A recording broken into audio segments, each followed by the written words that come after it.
Bonjour à toutes et à tous, dans cette nouvelle vidéo, je souhaite vous parler d'un des trois trésors du bouddhisme, le trésor de la Sangha. Et justement, vous donner un petit peu les caractéristiques de cette Sangha, la communauté, les caractéristiques qu'on va retrouver pour cette communauté dans le Jodo Shinshu.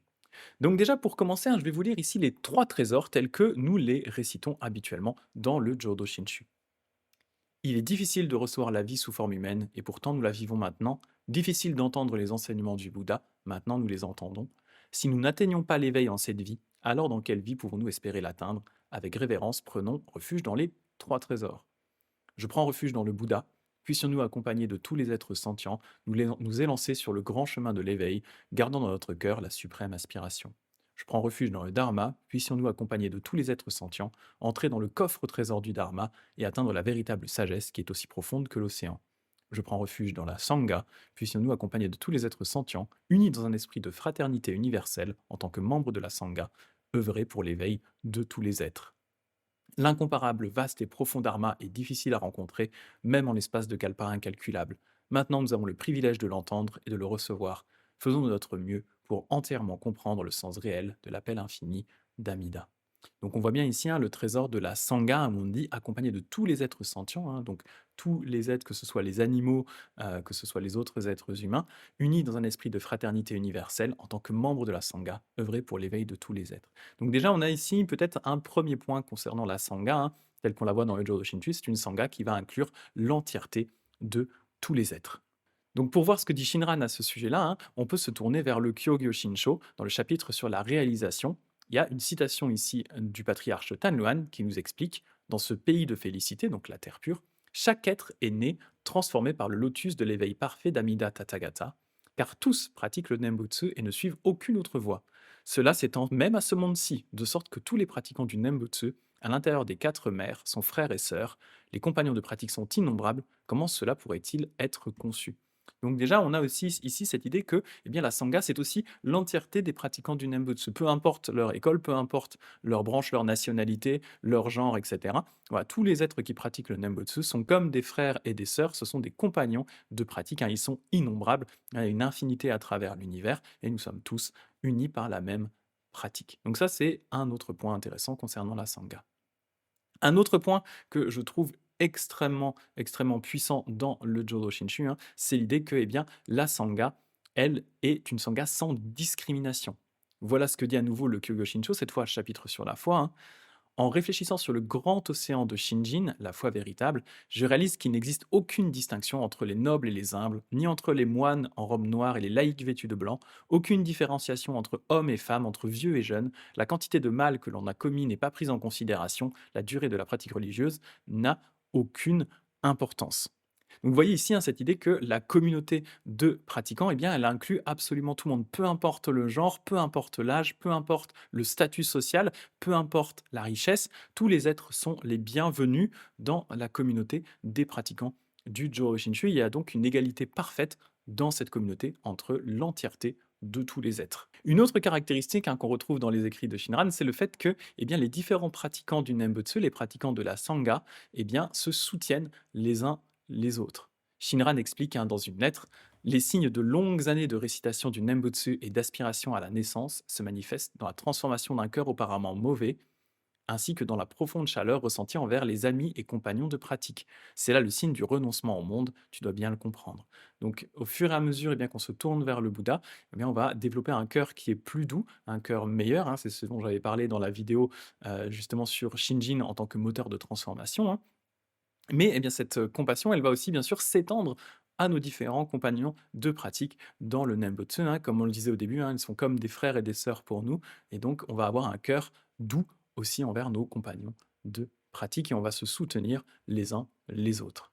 Un autre point concernant la Sangha qu'il est important de mettre en avant, c'est le fait que la Sangha Jodo Shinshu est très égalitaire. Elle a tendance à gommer d'une certaine façon la hiérarchie qui existe entre les moines et nonnes d'un côté et les laïcs de l'autre. On va considérer qu'on est tous des personnes normales, et que, on est tous entourés par la compassion du Bouddha.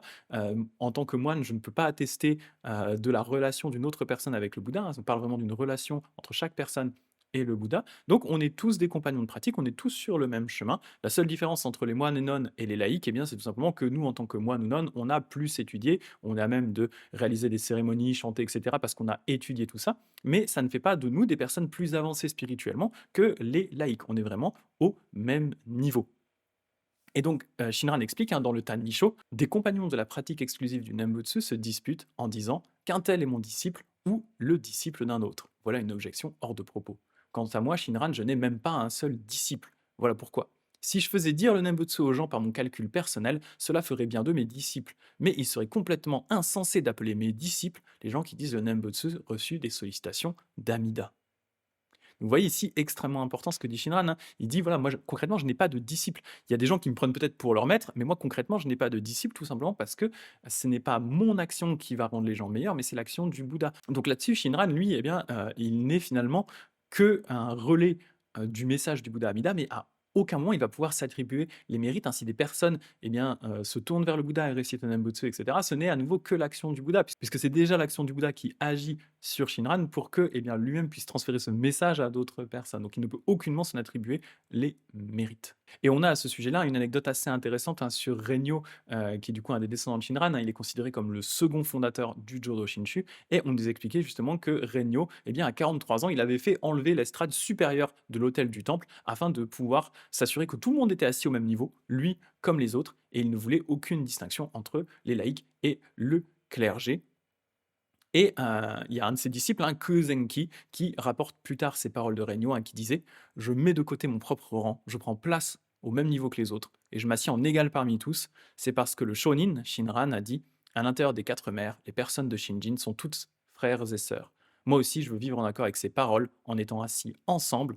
J'espère que nous pourrons éclaircir ce qui reste obscur et parvenir plus aisément à la fois. » Et vraiment, un Renyo voulait s'asseoir au milieu des gens, au même niveau que les gens. Et ce qui est un petit peu dommage, hein, c'est que structurellement, dans les temples à l'heure actuelle, hein, l'espace sacré est souvent rehaussé, ce qui recrée cette distinction entre les moines, nonnes et les laïcs de l'autre côté, chose que Renno avait essayé d'enlever. Et voilà, je trouve un peu dommage qu'on soit reparti en arrière là-dessus en recréant une séparation artificielle entre la zone où se trouvent les moines et la zone où se trouvent les laïcs, même si voilà, on peut le comprendre aussi d'un point de vue symbolique en disant mais il y a la zone sacrée d'un côté qui est plus haute et la zone moins sacrée qui est pas haute, mais ça crée aussi cette distinction entre moines et laïcs qui ne devrait pas exister dans le Jodo Shinshu.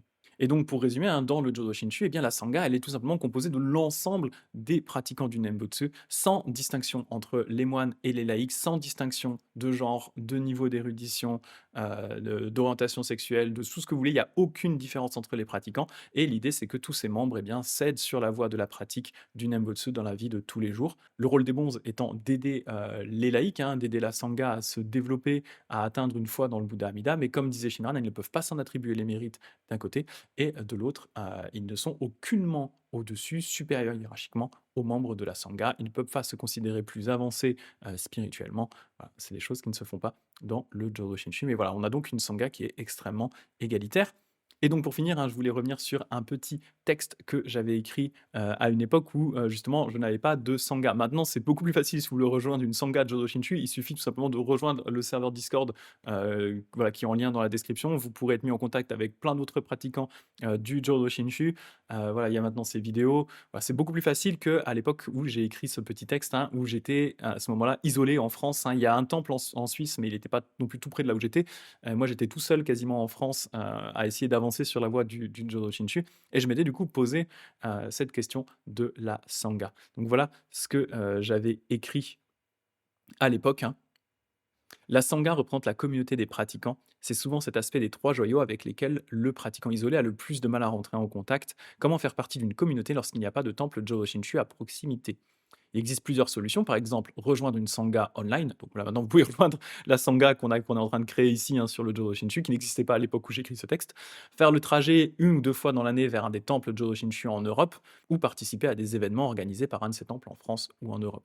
Il est également possible de participer aux activités d'une autre école bouddhique qui se trouvait proche de chez vous si vous avez des affinités avec ces enseignements. Il ne faut pas hésiter, hein, si effectivement il y a un temple près de chez vous avec lequel vous vous sentez à l'aise, que vous voulez rejoindre, même si ce n'est pas le temple avec lequel ou l'école avec laquelle vous avez le plus d'affinités, voilà, ça peut aussi vous permettre d'être en contact avec des pratiquants, apprendre des choses. C'est d'une certaine façon mieux que rien, bien entendu. Nous avons parfois l'impression que pour avancer sur la voie bouddhiste, nous devons nous couper du monde, mais ce n'est pas le cas de notre école, hein. Nous, on est une école dans laquelle, même les moines et les nonnes, vivent comme des gens normaux. Ils ont une famille, voilà, ils vivent au milieu, ils vivent pas dans un monastère, ils vivent pas coupés du monde, on vit vraiment comme des gens normaux. Pour nous, qui nous appuyons sur la compassion et la sagesse infinie représentée par le Bouddha Amida, notre vie de tous les jours au milieu de notre famille, de nos amis et de nos collègues avec ses joies, ses peines et ses tracas, est l'endroit où nous pratiquons la voie bouddhique. Donc c'est là où j'essaye d'aller, hein, dans ce petit essai que j'avais écrit à l'époque, hein, c'est que effectivement, on ne vit pas coupé du monde, donc on vit au milieu, voilà, de collègues, de familles, d'amis, avec tout ce que ça engendre de joie et de problèmes. Et ceci est valable autant pour les prêtres de notre école qui peuvent avoir une vie de couple, se marier, avoir des enfants, que pour les laïcs. Ainsi, nous nous rendons compte qu'une forme de sangha nous entoure à tout moment sous la forme des personnes de notre entourage.